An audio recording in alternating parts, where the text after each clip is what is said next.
Cinquantenaire de la Déclaration universelle des droits de l'homme, célébrée à la rigueur et comme promesse pour l'avenir. La violence, la loi,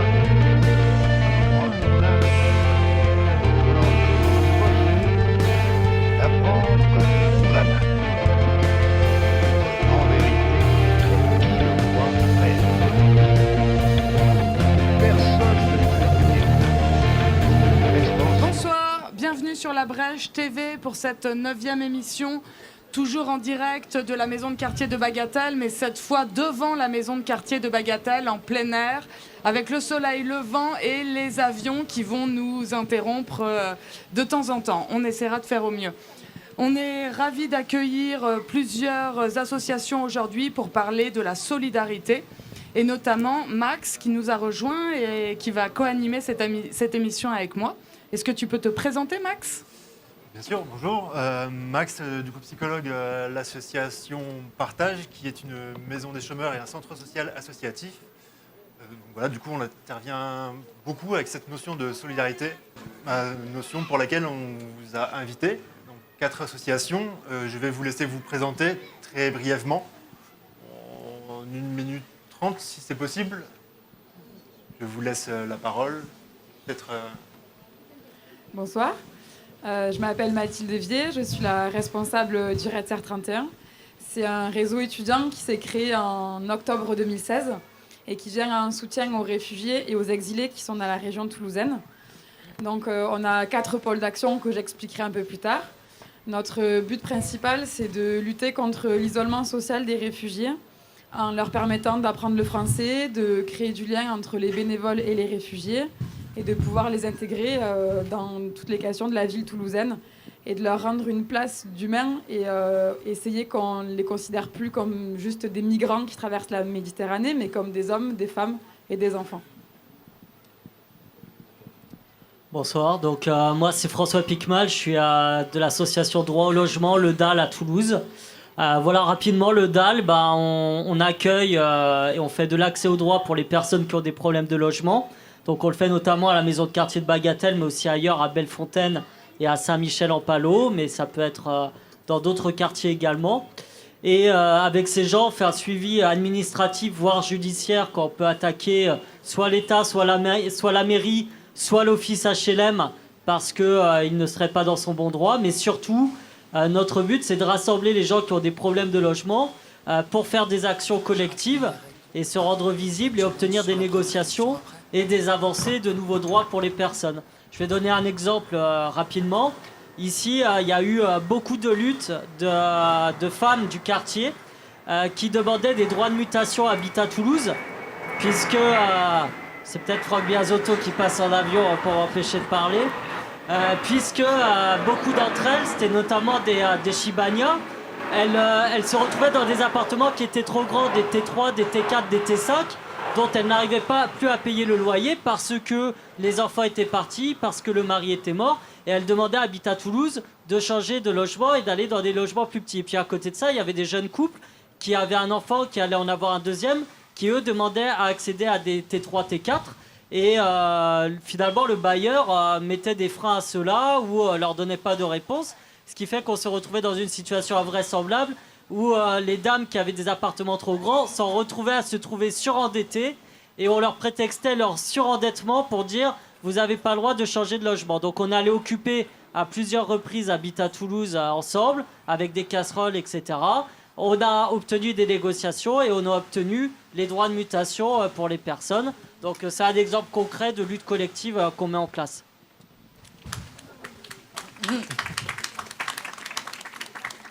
Alors moi je m'appelle Marie Lacoste et je travaille pour une association qui s'appelle la Maison des chômeurs et qui est sur Rangueil. Les maisons de chômeurs à Toulouse, il y en a 4. Vous connaissez peut-être plus particulièrement celle d'ici, Partage Faurette. Les maisons de chômeurs, ce sont des associations qui ont une vocation assez large. On n'y parle pas du tout que de l'emploi. On y parle de toutes les questions aussi de logement, de santé. C'est un premier lieu d'accueil inconditionnel. C'est un lieu aussi qui défend la solidarité entre les personnes à l'intérieur de l'association, à l'extérieur de l'association, qui va essayer aussi de faire avancer les droits des chômeurs et des précaires devant les politiques, quel que soit leur niveau de responsabilité. Ce sont des structures qui proposent aussi des activités collectives parce que nos adhérents sont souvent des personnes en situation d'isolement, de chômage de longue durée, qui ont des problèmes d'argent et donc qui ont besoin de sentir de la chaleur humaine autour d'eux, et ça se fait autour d'activités tous ensemble. Voilà, donc je continuerai après, juste pour dire que nos associations, elles font partie d'une même fédération nationale qui s'appelle le Mouvement national des chômeurs et précaires, et que je représente également aujourd'hui. Et je vous dirai pour nous quelle est la vision de la solidarité.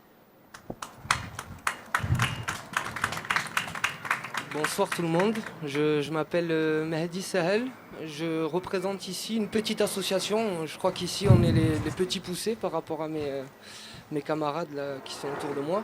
Donc on est une petite association sur le quartier de Bagatelle.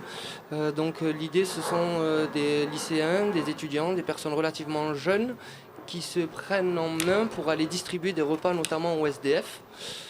Ça, c'est le noyau de notre activité. Mais on cherche aussi à développer à côté des projets qui seraient liés à la mixité et à lutter aussi contre l'isolement.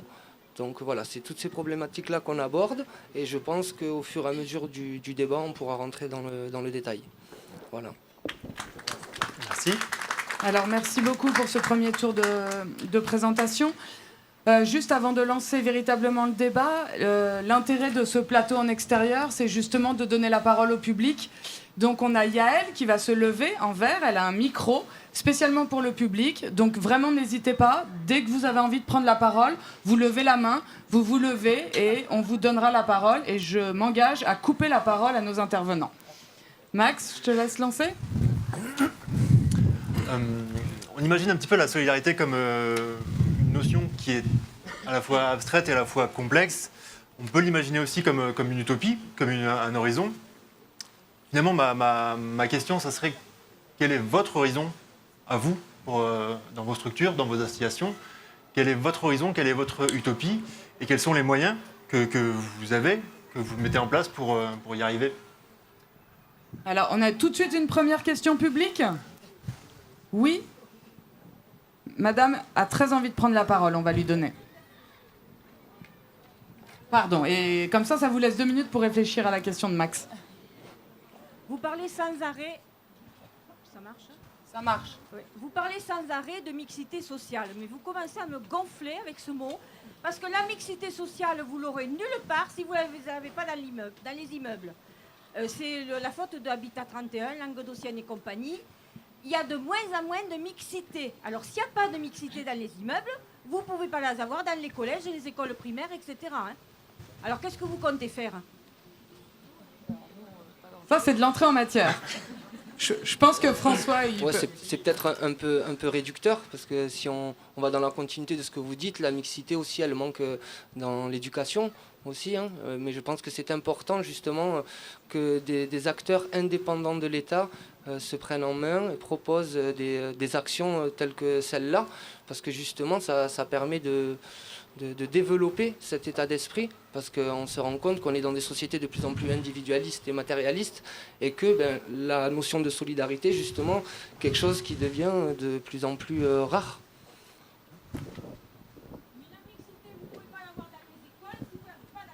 On le sait, mais c'est pas nous qui distribuons. Vous prenez le problème d'un point de vue géographique, mais après on peut le voir beaucoup plus largement d'un point de vue anthropologique, humain. Je pense qu'avant tout c'est ça, c'est quelle est l'interaction qui se développe entre les individus, et de fait ensuite qu'il y ait ou pas de la mixité géographique, ça deviendrait secondaire, parce que vous pouvez mettre...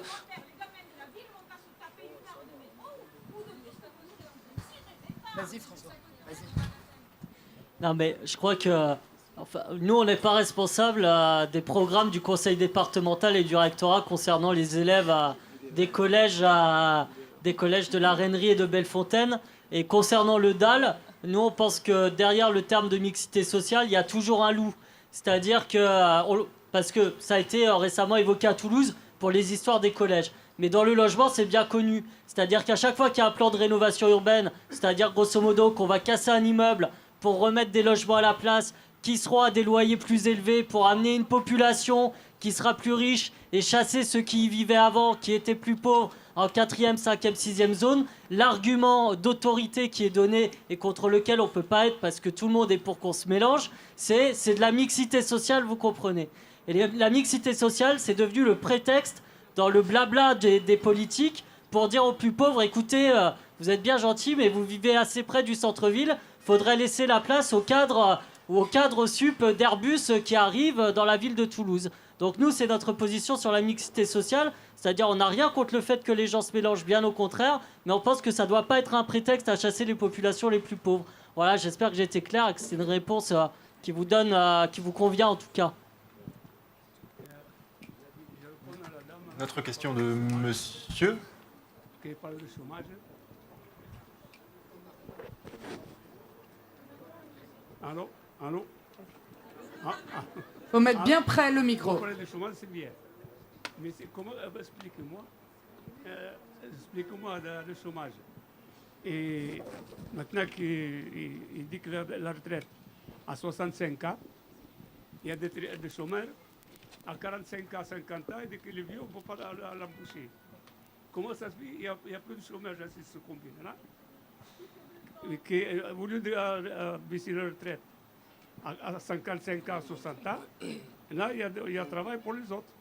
Mais comme le chômage, plus qu'il produit, alors je n'explique pas. Ce gouvernement social qui passe, ça est la même chose qu'en Hollande. Il y a pour tout. C'est pas possible. Alors, là aussi, comme mon collègue François, je ne fais pas les lois sur le chômage, hein, j'aimerais bien. Ce que je peux vous dire effectivement, c'est qu'on constate qu'on allonge, enfin, on recule l'âge de la retraite, alors que les gens qui cherchent du travail, les jeunes, mais surtout ceux qu'on appelle les seniors, c'est-à-dire les plus de 50 ans, galèrent vraiment pour trouver du travail. C'est donc complètement paradoxal. C'est un peu fou. Alors la réponse qui nous est faite, c'est on a un système de retraite qui est défaillant, donc il faut cotiser plus longtemps. Sauf qu'on sait très bien que, les statistiques le prouvent, hein, les gens passés 60 ans ne travaillent quasiment plus. Parce soit ils perdent leur travail, soit ils n'en retrouvent pas. Et donc, ils attendent la retraite au chômage. Donc, ça n'est pas c'est pas une solution non plus. Hein. C'est extrêmement pénible à vivre pour eux. Voilà. Donc, je suis d'accord avec vous. C'est complètement débile, je sais. C'est que la solution, c'est la société qui veut ça. Parce qu'ils trouvent appuyer le chômage aux gens qui, au lieu d'embaucher les jeunes, ils tentent la connerie qu'ils font les gosses, parce qu'ils ne travaillent pas.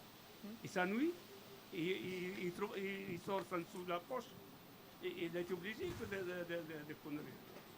Alors, je ne comprends pas, moi, le monde que nous gouverne maintenant, c'est une honte. Depuis Mitterrand, il a sorti comme président pour démolir le socialiste, et alors ça continue de tous les socialistes, ils ont démoli tout le communisme. Ils n'ont pas fait mieux. S'ils ont fait mieux, j'ai voté pour eux. Toujours j'ai voté pour le communiste et pour le socialiste toute ma vie, depuis 1955. Alors je ne vois pas pourquoi maintenant l'autre se présente, ni droite ni gauche. Il y a toute la droite et toute la gauche avec lui. Mais justement, je pense que les associations qui sont là sont justement là parce qu'il y a des défaillances au niveau politique. Et peut-être, parce que le débat peut effectivement toucher énormément de sujets, j'aimerais bien juste recentrer un petit peu autour de la question de la solidarité et peut-être les laisser s'exprimer, ces associations qui ne sont pas responsables des lois et de l'état de fait, mais qui essayent justement de remettre de la solidarité là où il n'y en a plus. Et ensuite, on vous redonne évidemment la parole au public. Est-ce qu'il y en a un qui a envie de réagir sur la question qu'a posée Max parmi nos invités dans vos associations ? Je veux bien me lancer. Alors, la solidarité pour nous, qu'est-ce que ça veut dire ? La solidarité, à l'intérieur d'une maison de chômeurs, c'est d'abord la solidarité on va partir du plus petit niveau, hein, de l'association avec ses adhérents. C'est-à-dire qu'une maison de chômeurs, c'est ouvert tout le temps, c'est ouvert à tout le monde, on ne filtre pas à l'entrée, tous les gens qui ont besoin d'un coup de main à un moment rentrent. C'est ce qu'on appelle l'accueil inconditionnel.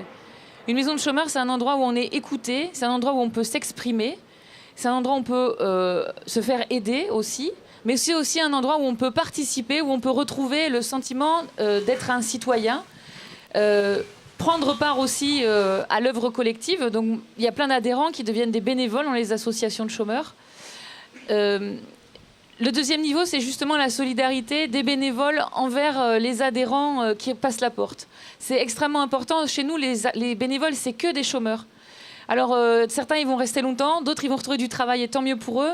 Mais c'est une solidarité. Les gens qui deviennent bénévoles nous disent « Moi, ça me fait du bien, ça me nourrit aussi. Ça nourrit mon cerveau, ça nourrit mon cœur. » Il y a un troisième niveau qui est la solidarité entre les adhérents eux-mêmes. C'est-à-dire que quand ils découvrent la solidarité à l'intérieur des associations, ils ont envie de s'aider les uns les autres. Et moi, je dois dire que ça fait 20 ans que je travaille dans une maison de chômeurs. Je ne connais pas de gens plus solidaires les uns que les autres que les gens qui n'ont plus rien. Voilà. Parce que quand on n'a plus rien, à un moment, il faut aller chercher la ressource là où elle est, c'est-à-dire en soi et dans les autres. Ça, c'est un premier niveau. Il y a un deuxième niveau qui est la solidarité entre les associations elles-mêmes. Donc, entre les assos de chômeurs, on fait partie d'une fédération, mais avec d'autres assos aussi. C'est ce qu'on appelle des luttes communes. C'est un espèce de front commun qu'on essaye de mener. C'est difficile. Mais c'est extrêmement important, surtout en ce moment où on sent bien que les attaques en direction des plus pauvres, elles sont quand même extrêmement nombreuses, que la violence institutionnelle, elle est là. Et donc, j'ai un exemple tout récent. On s'est réunis avec plein d'autres collectifs, dont fait partie le DAL, mais il y avait aussi ATD Carmonde. Enfin bon, je ne vais pas tous les citer, il y en avait 25, des gros collectifs nationaux. Et on a écrit un livre, tous ensemble, qui s'appelle « Halte aux idées reçues sur le chômage et la précarité ». On le trouve dans les librairies. L'idée, c'était pas que de se plaindre, c'est aussi de proposer des solutions concrètes face au chômage et à la précarité. Et donc, quand on se met ensemble pour porter des idées ensemble, on est plus fort. Quand on se met ensemble pour lutter, pour militer, pour aller interpeller les élus, on est plus fort. Et après, je dirais qu'il y a un troisième niveau de solidarité qu'on ressent très fort dans nos associations, c'est la question de la solidarité entre les citoyens. Moi, le discours qu'on a entendu pendant toute la campagne présidentielle et qu'on continue d'entendre sur les chômeurs sont responsables de leur situation, le chômage est une question individuelle, donc punissons ceux qui cherchent mal, donc faisons plus de contrôles, etc.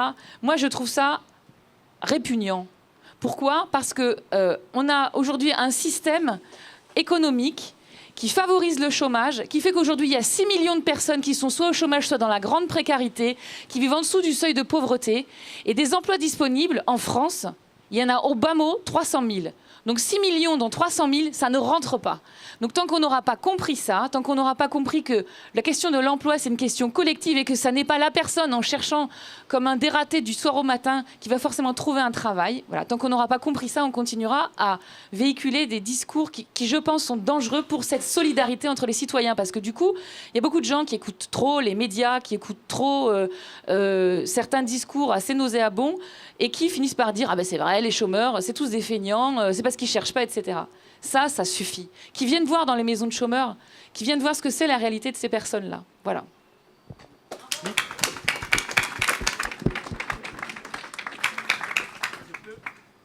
Il y avait une autre question publique aussi. Monsieur, vous vouliez prendre la parole tout à l'heure, oui ?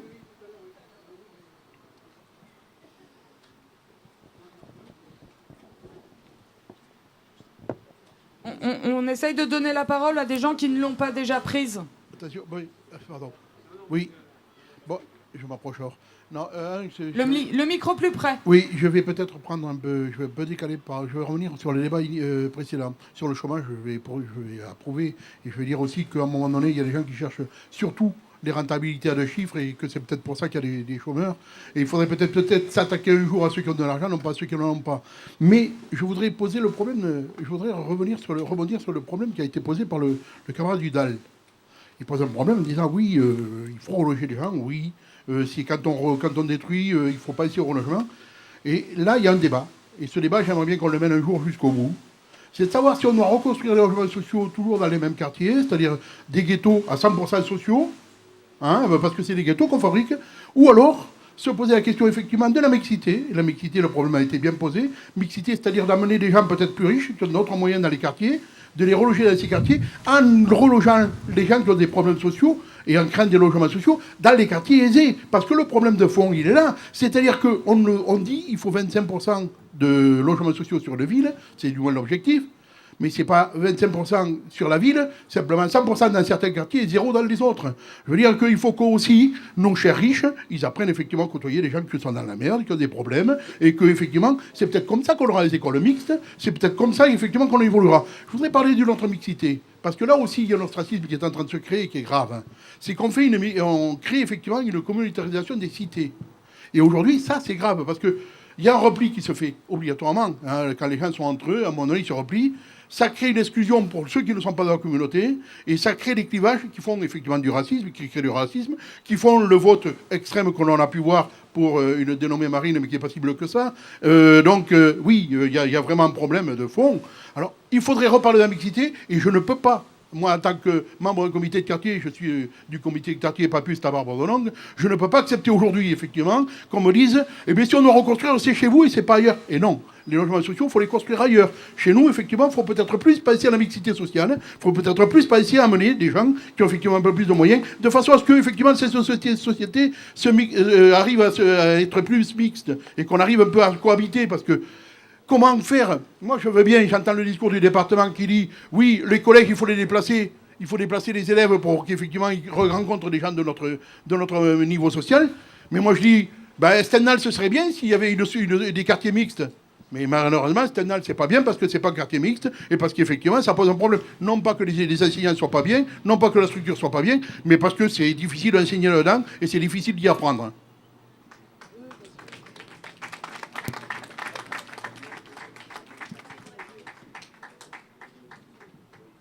Non mais juste pour te répondre sur la question de la construction de logements sociaux toujours au même endroit. On est bien d'accord qu'il y a des lieux à Toulouse où on pourrait construire du logement social qui sont en centre-ville. C'était des bâtiments publics. Je vais en citer un, c'est le Quai Saint-Pierre qui appartenait à Toulouse Métropole, qui a été vendu à Thierry Holdac, qui est un gros promoteur immobilier toulousain, pour qu'il fasse des appartements de luxe. Bon, à la place, on aurait pu faire des logements sociaux dedans.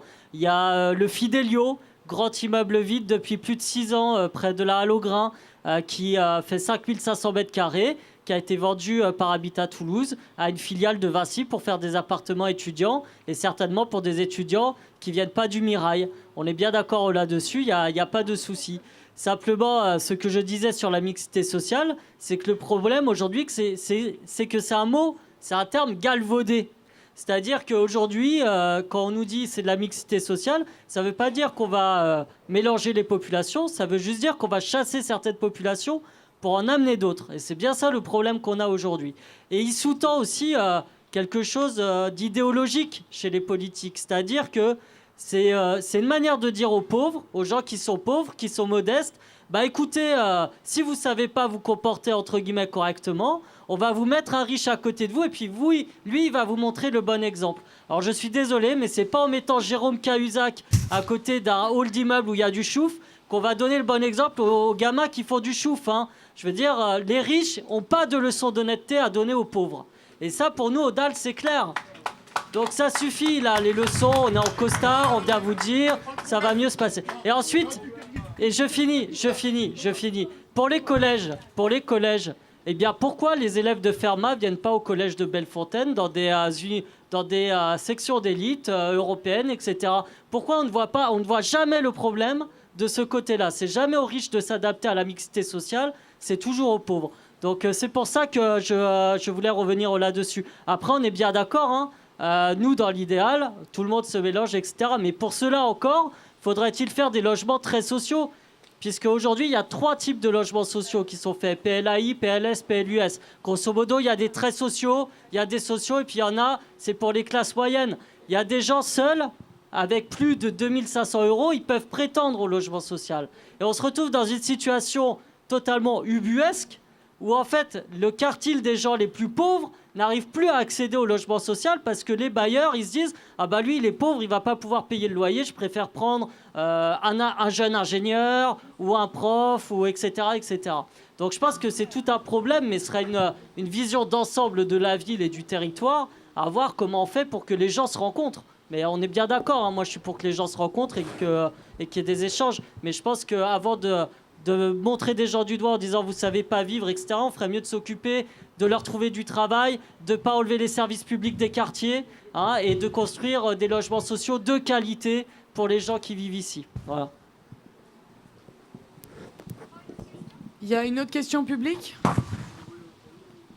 Et une autre là-bas, je vous ai vu, ouais. Je reviens moi sur le chômage. C'est très bien ce que vous faites à Partage, je connais, mais vous devriez aussi rouspéter à la base, parce que qu'est-ce que c'est toutes ces associations à NPE qui proposent des stages bidons, comme ça les gens sont sortis du chômage. Alors quand on dit qu'il y a, mettons, 3 millions de chômeurs, je ne sais plus comment on dit parce que je n'écoute plus, en réalité il y en a peut-être 5 millions, hein. Parce qu'ils sont dans des associations pour faire des 6 mois de ci, 6 mois de là. On les enlève du chômage. Pourquoi vous ne combattez pas ça? L'État paye des âmes NPE bidons comme Vidéo 3/4, etc. Et ils ne font rien. Marie, tu as envie de réagir?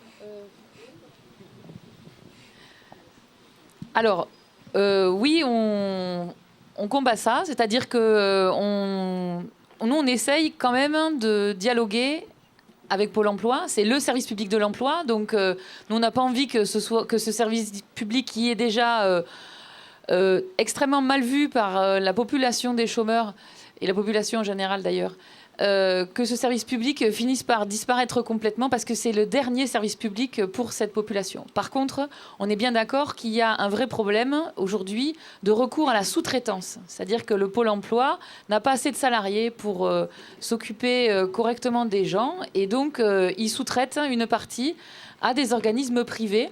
Et donc, nous, on n'arrête pas d'exiger beaucoup plus de contrôle et de vérification sur ces organismes et sur leur efficacité.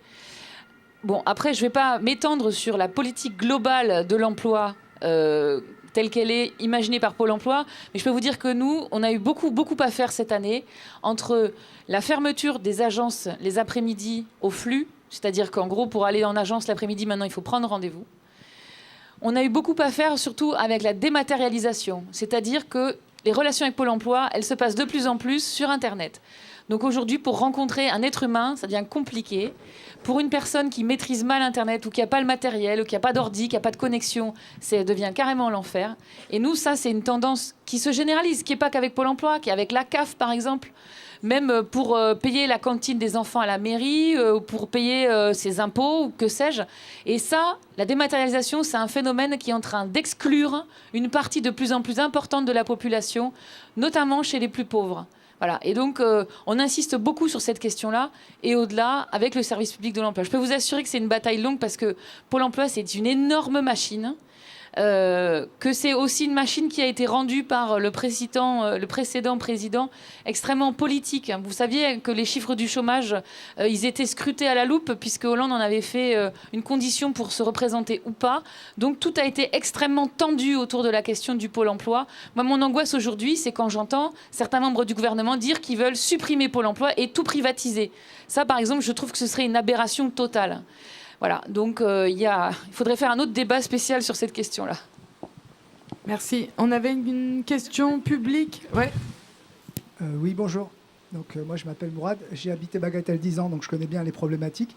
Je rejoins la dame quand elle a dit, alors excusez-moi pour le discours anthropologique, mais premier problème quand même, la solidarité, elle se fait au niveau des quartiers. Il n'y a pas de mixité dans les quartiers. C'est des ghettos sociaux, pour reprendre le mot de certains politiques. Et la première des... Voilà, si on veut la mixité, il faut qu'on la crée dans les quartiers. Elle n'y est pas. Elle n'est pas au rendez-vous, ni dans les quartiers, ni dans les écoles. Par rapport au DAL, je comprends l'idée de la mixité sociale. Attention, c'est galvaudé. Très bien. Mais c'est parce que les gens l'ont galvaudé. Mais la mixité en soi, c'est quelque chose de très important. Et il faut se battre. C'est pas parce que certains le galvaudent qu'il faut pour autant abandonner le combat. Là où je ne vous rejoins pas, parce que c'est un discours que j'ai entendu qui me choque, quand vous dites, oui, mais bon, pourquoi c'est pas les pauvres qui iraient voir les riches? Bon, je vais vous donner les chiffres simples. Voilà, mais moi je vais vous dire une chose, la réalité du terrain, la réalité. Allez dans les collèges, tous les collèges, toutes les écoles du Grand Mirail, Rainerie, Bagatelle, ils sont tous en zone d'éducation prioritaire, en REP ou en REP+, ce qui veut dire statistiquement, les enfants de ces quartiers-là, ils ont moins de chances de réussir que les autres. Et ça, ces statistiques, on ne peut rien. Allez à Rainerie, moi je vais vous donner les chiffres, parce que quand j'entends certains enseignants qui viennent, qui expliquent dans des grands réunions publiques, oui, mais vous voyez ici, pourquoi ces services publics ont réussi partout qu'ailleurs. Sauf que ces gens-là, ils oublient de donner les chiffres. Les chiffres, moi je vais vous les donner au Collège Rainerie. En 2015, la réussite au brevet, vous savez c'était combien? C'est 45% de réussite au Collège Rainerie. En sachant que la moyenne, elle est de 90%. Ça veut dire concrètement, les élèves de Rainerie, ils ont 2 fois moins de chances de réussir. Si vous regardez là, qu'est-ce qu'on leur propose à la fin de la 3e? Regardez les orientations des élèves du Collège Rainerie. Il y a une grande partie qui vont en formation professionnelle. C'est ça la justice sociale? C'est ça l'égalité? Et puis on va nous dire, oui, non, mais attendez, pourquoi ça ne serait pas les... Si vous attendez que Fermat vienne ici, ça ne se fera pas, on ne va pas se mentir. D'accord? Donc il faut à un moment dire, non, moi je suis contre les ghettos. Aujourd'hui, c'est des usines à fabriquer les chèques. Si le conseil départemental prend... il a tout à perdre, donc il a le courage de créer cette mixité, et ben moi je dis il faut y aller. Après je dis c'est pas la solution à moyen ou à long terme. La vraie solution c'est de faire venir les classes moyennes. Mais c'est très compliqué de faire venir les classes moyennes. Ça ne veut pas dire qu'il faut baisser les bras, mais c'est très compliqué. Mais en attendant, il faut agir, parce qu'en attendant, les enfants ici ils ont moins de chances de réussir qu'ailleurs. Et aussi, je terminerai là, vous savez, les gens ici, le gros problème, c'est l'économique. 45% de chômage pour les jeunes ici, alors que la moyenne, elle est à 10 ou 20%. Donc ici, ils sont 3-4 fois plus de chances d'être au chômage qu'ailleurs. Vous avez donné du travail aux gens, c'est la première des insertions, et déjà beaucoup de choses de leurs problèmes qui se résoudra d'eux-mêmes. Voilà, merci. Mourad, je vais vous répondre. Ça tombe bien, justement. Moi, je suis issu de l'éducation nationale. J'ai travaillé 4 années à l'éducation nationale et j'en suis parti justement parce que j'ai fait le même constat que vous. Je pense qu'il faut différencier 2 choses. Les institutions, l'État, c'est une machine qui va très lentement.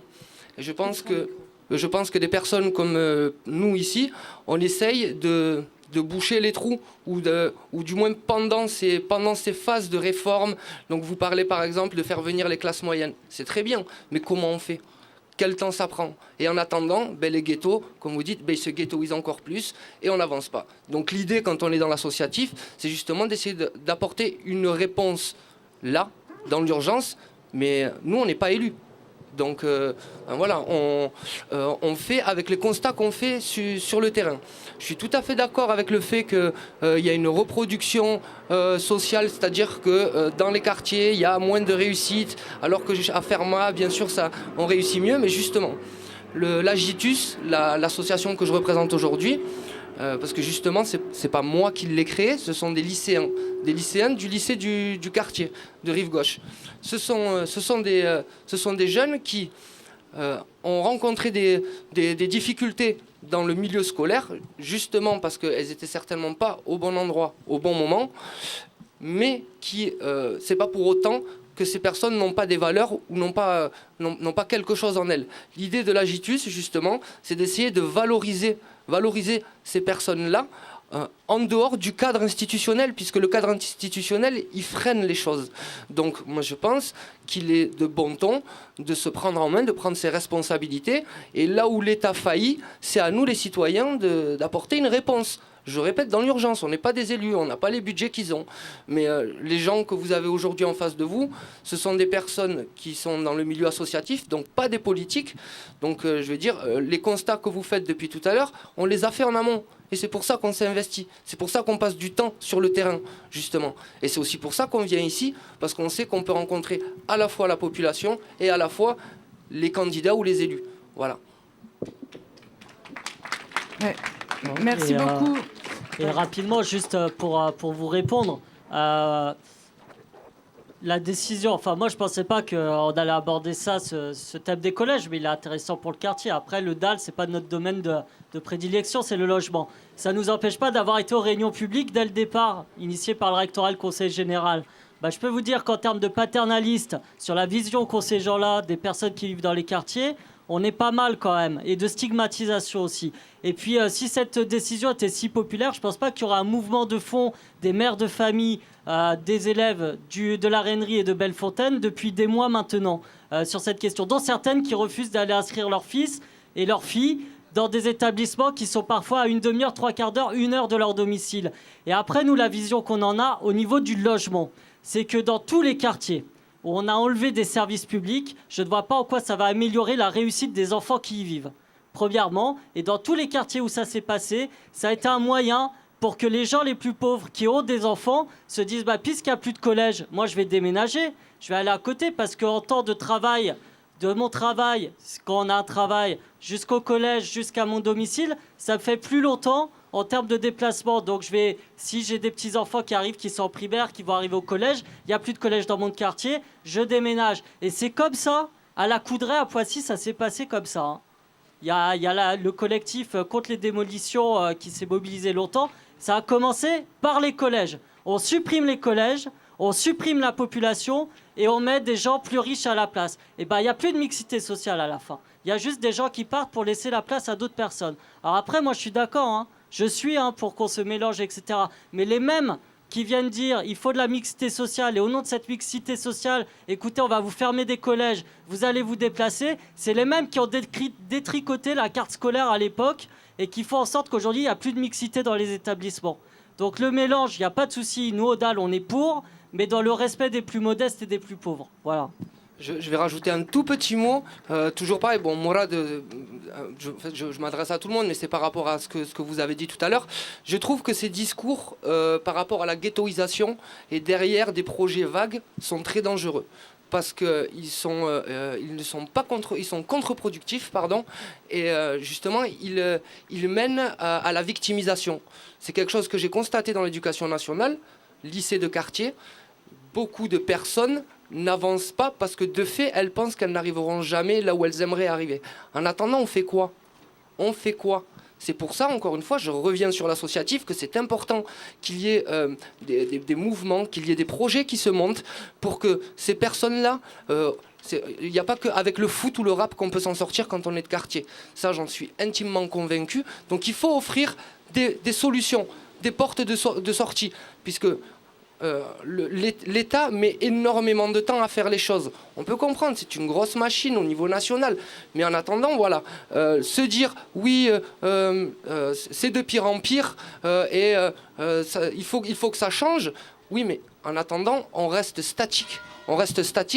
Et la situation ne fait qu'empirer. Donc je pense que c'est très important de pousser des projets comme ceux-là. Et j'en profite puisque je sais qu'il y a des politiques qui sont dans le public. Justement, on aimerait beaucoup avoir un soutien, mais un vrai soutien fort pour justement pouvoir développer des projets comme ça, les pérenniser sur le territoire, gagner une certaine notoriété. Parce que c'est ce qu'on constate là en échangeant ensemble en fait, c'est que ça ne va pas. Et que les solutions, elles mettent énormément de temps à arriver. Donc au moins combler les brèches pour éviter le naufrage total. Voilà. Merci beaucoup. Alors justement, effectivement, on aura des candidats aux législatives sur le deuxième plateau. Donc vous pourrez justement les interpeller sur ce qu'ils comptent faire, ce qu'ils font, etc. Je voudrais revenir sur le fait que voilà, ce sont des associations qui... s'approprie, se réempare en tout cas d'une question, la solidarité citoyenne. Et j'avais envie de redonner un petit peu la parole à Mathilde qui a peu parlé, parce qu'effectivement on parle de ségrégation, etc., de riches, de pauvres, mais il y a toujours plus pauvre que le pauvre, il y a le sans-abri, le réfugié, etc. Est-ce que finalement la solidarité, c'est pas à nous de nous en charger, et justement qu'est-ce qu'on peut faire et quels moyens on a à notre portée pour... la mettre en œuvre, nous, vu que les politiques ne font que la casser. C'est le constat qu'on est tous en train de partager. Par exemple, vous, qu'est-ce que vous faites ? Alors, nous, pour la solidarité, je pense que c'est le maître mot de notre association. En soi, en fait, on est une majorité d'étudiants, on a une centaine de membres, et on est parti du constat qu'en tant qu'étudiant, on a un petit peu de temps à donner. Il y a toujours effectivement des gens un peu plus pauvres que nous, et on est tous très touchés par la cause des réfugiés, et... par le fait que c'est une population qui est mise à l'écart des populations, justement, dans les ghettos, encore plus loin des ghettos qu'on ne veut pas voir, on ne veut pas les croiser. Et nous, on s'est dit, on ne peut pas laisser des gens, à part mis en cinquantaine, en fait, en dehors des villes, qui n'apprennent pas le français, qui rencontrent personne, en fait, aucune population, qui ne savent pas quoi faire, qui ne découvrent pas la ville, qui ont rien au niveau matériel ni au niveau émotionnel. C'est des gens détruits, et nous on s'est dit on a un peu de temps, on a un petit peu de bonne humeur, et on va y aller, on va voir ce que ça donne. Et en gros, on y est allé et on est allé justement voir les associations qui sont régies par l'État et qui viennent amener beaucoup de soutien matériel et les aider dans les démarches administratives. Et nous, pour pas du tout pallier à tout ce qu'ils font eux, qui est très bien, on vient compléter en amenant des activités culturelles, des activités sportives, en amenant des cours de français hebdomadaires sur les centres d'accueil d'orientation de Toulouse, en faisant des collectes aussi de matériel. Par exemple, on a fait avec eux des cours de salsa, des cours de swing, on a fait un trail en Ariège, on a fait des tournois de foot. On partage plein de repas, on essaye vraiment de créer du lien et de leur faire comprendre qu'ils existent et qu'ils existent pour nous comme pour les Toulousains et comme pour tout le monde. Et je pense que c'est vraiment une question de solidarité et que c'est une question essentielle. Et c'est la solidarité des bénévoles, la solidarité des réfugiés, parce qu'ils nous donnent énormément. Ils nous donnent leur humilité, leur respect, ils nous accueillent. Alors qu'on arrive comme ça, un petit peu penaud, sans trop savoir ce qu'on va faire. Et je pense que ça, c'est vraiment à souligner. Et je leur dis un grand merci à eux. Et puis, c'est la solidarité de tous les Toulousains, des partenariats qu'on a avec des musées, des directeurs de salles de danse qui nous permettent de danser gratuitement dans leur infrastructure, des profs de danse, de la solidarité des Toulousains qui nous donnent, pour les collectes, des dons de nourriture ou d'habits. La solidarité, pour nous, elle est au cœur de tout ce qu'on fait et ça marche. Et merci à tous pour que ça marche. Et vraiment, ça fait du bien aussi aux bénévoles de pouvoir aider des personnes qui sont en difficulté. Merci beaucoup. Alors, on va essayer de clôturer ce plateau pour essayer de rattraper le retard qu'on a pris. Et on prend une dernière question publique. Allez, mais rapide, hein? Très rapide. Bon, normalement, j'étais invité à la deuxième mi-temps, mais... Ah, bah là, on est en censuré. Voilà. Mais je suis absolument admiratif de ce que vous faites. Bon, c'est quelque chose, moi, que je fais depuis quelques années. D'abord en tant que médecin, mais en tant que personne active dans le monde associatif. Et ma question est par rapport aux représentants du DAL, par rapport aux Syriens qui sont arrivés, qui sont parfois, il y a quelques-uns, malheureusement, malgré ce qu'on leur a promis, qui sont déboutés du droit d'asile, ce qui était assez hallucinant. Les CADA sont saturés. L'ADA arrive en retard par des bugs parfois informatiques. Et heureusement qu'il y a le monde associatif pour prendre le relais. Moi, je l'ai vu sur les Syriens qui étaient de côté d'Izar et qui sont après été déplacés sur l'hôpital Purpan. C'est des situations qui sont dramatiques. C'est des familles à qui on a promis monde et merveilles et qui arrivent ici. Quand on a un Premier ministre qui va donner des leçons à Mme Merkel et que, pour le peu qu'on a reçu ici, on est incapable d'assumer, est-ce que le DAL, sans cette tension, c'est-à-dire que avec la démission un peu des institutions, et ce que vous dites aujourd'hui donne un peu plus de sens à mon futur engagement sur le plan politique, parce que ça me tient à cœur, ça fait 20 ans que je fais ça, et jusque-là, je ne trouvais pas de cadre pour pouvoir le faire. Je le faisais en tant que bricoleur, parfois au risque de se faire taper sur les doigts, parce que je travaille à l'OFI, qui est un organisme public, et on ne mélange pas les clandestins et les officiels, mais je le faisais. Le risque valait le coup d'être pris. Alors, qu'est-ce que vous avez comme relais pour ces personnes-là, qui se trouvent parfois à 200 km, parce qu'il y a un poste en CADA, et par rapport parfois à la difficulté financière qui est catastrophique de ces personnes-là? Alors, par rapport aux Syriens, notamment, qui sont venus aux Izar, qui ont... alors, ce serait toute une histoire, hein. Nous, on a suivi cette affaire.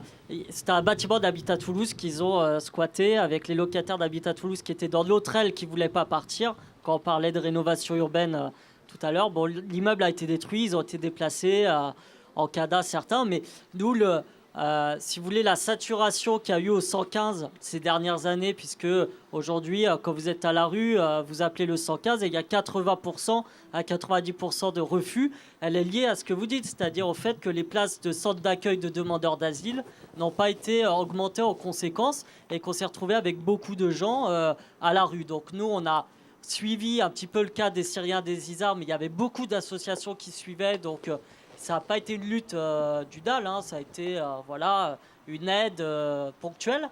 Par contre, on a eu pas mal on a fait 2 campements en 2016, en plein centre-ville de Toulouse, dont un qui a duré 2 mois en plein été, avec des Somaliens qui étaient demandeurs d'asile et des Kurdes syriens qui fuyaient la guerre, dont je le dis parce que parfois il y avait une avocate en droit international qui dans son pays était très réputée, et qui se retrouve arrivée en France, elle dormait dans une tente du DAL, sur le square Charles de Gaulle. Il y avait une écrivain. Et à côté de ça, il y avait des Somaliens qui avaient traversé la Méditerranée. Donc au bout de 2 mois, ça a été une lutte longue et âpre, et sur laquelle aussi bien la mairie que la préfecture et que le gouvernement n'ont rien fait. Hein. C'est-à-dire il a fallu aller la chercher à la bagarre, quoi, la mise à l'abri des gens. Et au bout de 2 mois, il y a eu cette mise à l'abri-là. Donc nous, on essaye d'organiser les gens, mais c'est vrai que c'est des combats très difficiles parce que souvent, les personnes sont démunies, ne parlent pas la langue. Elles arrivent, leur premier contact avec la France, quelque part, c'est le DAL. Les premières fois où elles vont parler plus de 10 minutes avec quelqu'un en français ou essayer, c'est avec une militante ou un militant du DAL. Mais c'est, pour peut-être clore, là on parlait de la solidarité. Je pense qu'en fait, être français, c'est... Éric Cantona, il disait être français, c'est être révolutionnaire. Moi, je dirais être français, c'est gagner ses droits en France, puisque rien n'est donné en France à ceux qui arrivent. Toutes les vagues migratoires l'ont connu, les Italiens, les Polonais, les Africains subsahariens, les Maghrébins. Il a toujours fallu se battre, que ce soit dans les usines pour ses droits syndicaux, etc. Et finalement, nous, ce qu'on leur dit, c'est qu'à la fin, quand ils ont fait cet acte-là de lutte, qu'ils ont gagné leur droit à l'hébergement, on dit, en fait, t'es plus français qu'un Français parce que toi, tu as gagné un droit qui va valoir pour tous, quoi. Et je pense qu'il y a la question de la solidarité, mais il y a aussi la question de la dignité. Et là, pas simplement au niveau des demandeurs d'asile, mais même au niveau des locataires qui se battent. C'est-à-dire qu'à un moment, tout nous pousse dans ce monde à être isolés, seul dans son coin, à chercher des solutions individuelles. Alors des fois, des solutions, on va voir l'élu du coin pour espérer qu'il nous donne un petit appartement ou qu'il nous permette d'avoir le droit de mutation. Finalement, nous, ce qu'on dit, c'est qu'il faut être visible. C'est-à-dire qu'il n'y a pas de honte, c'est pas de notre faute si on se retrouve dans des situations de mal logement ou de sans logement, mais que c'est la faute des politiques et qu'il faut leur mettre ça devant la figure et donc être visible et lutter ensemble collectivement. Et gagner ses droits, c'est aussi gagner sa dignité dans ce pays. Donc pour nous, ça c'est très important et c'est ce qu'on essaye de mettre en place, peu importe la nationalité des gens, pour le droit au logement. Merci François, du coup ça sera ton mot de la fin. Hein. Et juste pour terminer, voilà, si vous avez envie de rajouter quelque chose, on vous laisse 1 minute chacun pour conclure. Moi, j'avais envie personnellement de vous demander, vous qui vous engagez et qui donnez, qu'est-ce que vous recevez en échange? Parce que je pense qu'il y a un vrai contre-don, différé peut-être et autres. Mais si vous avez envie d'ajouter quelque chose que vous n'avez pas eu le temps, c'est le moment. Honneur aux femmes. Merci. Alors moi, dans mon travail, je reçois plein de choses tout le temps, plein d'humanité justement. Ça n'a pas de prix. Le travail dans le social, c'est pas un scoop pour personne, hein. C'est mal payé. Les associations, ce sont des structures précaires. Du coup, on a encore moins de difficultés à parler avec les précaires eux-mêmes. Mais si j'y suis depuis 20 ans, c'est parce que j'y trouve aussi vraiment mon compte dans cette solidarité. Moi, j'ai envie de faire un pont avec après. Parce que comme j'ai déjà beaucoup parlé, je ne reprendrai pas le micro après. Et là, je m'adresse aux représentants du mouvement En Marche. Et je voudrais savoir ce que vous avez à nous dire sur la loi travail qui va se présenter cet été. Désolée de mettre les pieds dans le plat, mais là, je me sens légèrement concernée, vous voyez. Donc, il y a celle-là. Et puis après, en septembre, il y a la loi qui va concerner aussi justement tout le contrôle de la recherche d'emploi. Parce que celle-là, elle nous fait très peur, parce que celle-là, elle va encore creuser le fossé qui existe entre le service public de l'emploi et les chômeurs. Donc voilà, le contrôle de la recherche d'emploi et la fameuse offre raisonnable, c'est-à-dire que si vous refusez 2 offres, vous vous faites radier, enfin voilà. Donc je voudrais savoir, vous, à titre individuel, qu'est-ce que vous en pensez? Et si vous êtes élu, qu'est-ce que vous ferez? Merci.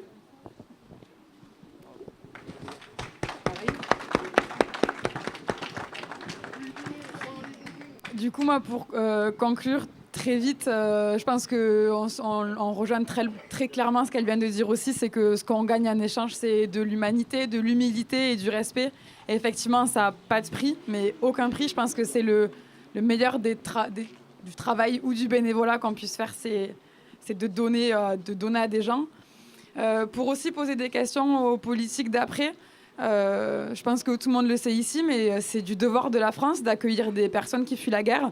Je crois que dans les chiffres aujourd'hui, on est à moins de 1% de personnes qui ont leur statut de réfugié aujourd'hui. C'est-à-dire qu'à mon sens, on ne répond pas à notre devoir de pays. Donc pour les politiques qui vont parler après, je voudrais savoir qu'est-ce que vous comptez faire, vous, pour l'accueil des réfugiés. On arrive en période d'été. Il y a de plus en plus de réfugiés qui vont tenter de venir en bateau avec les beaux jours. Et je voudrais savoir ce que vous allez faire pour les accueillir convenablement et pour leur permettre de trouver la paix qu'ils cherchent tant. Mehdi, pour finir ? Oui, alors pour finir, du coup, je vais répondre à vos deux questions rapidement. Qu'est-ce que la solidarité pour nous, à la JITUS, c'est une question de prise de conscience, de transmission, de partage. Et j'ai beaucoup aimé le terme d'humilité. Et étant donné que c'est une association qui s'adresse principalement à des jeunes, l'idée c'est de prendre conscience le plus tôt possible de l'autre, de ses besoins, de notre capacité à peut-être pouvoir aider. Et ensuite, qu'est-ce que ça nous apporte le fait de travailler dans une association avec des adhérents? Tout simplement de la sérénité et beaucoup d'amour, en fait. Moi, je sais que depuis que je monte ce projet, j'ai jamais été aussi épanoui, enfin c'est très personnel au final, mais j'ai jamais été aussi épanoui que depuis que j'ai monté ce projet. Et donc je vous rejoins là-dessus. Je pense que c'est très important, parce qu'on est dans une société de la méritocratie où la réussite, c'est la réussite professionnelle, sociale, sauf que ça nous éloigne de certaines valeurs fondamentales qui avant étaient véhiculées par des choses qu'on a décidé de mettre de côté. Et je n'ai rien à redire là-dessus, notamment la religion. Mais donc des valeurs comme celle de la solidarité, elles sont importantes, elles sont fondamentales pour une démocratie qui se dit être une démocratie en bonne santé. Merci beaucoup. On va faire une petite pause de changement de plateau et on se retrouve d'ici 10 minutes, un quart d'heure avec les politiques. 10 minutes, me dit Paul. 10 minutes. À tout de suite.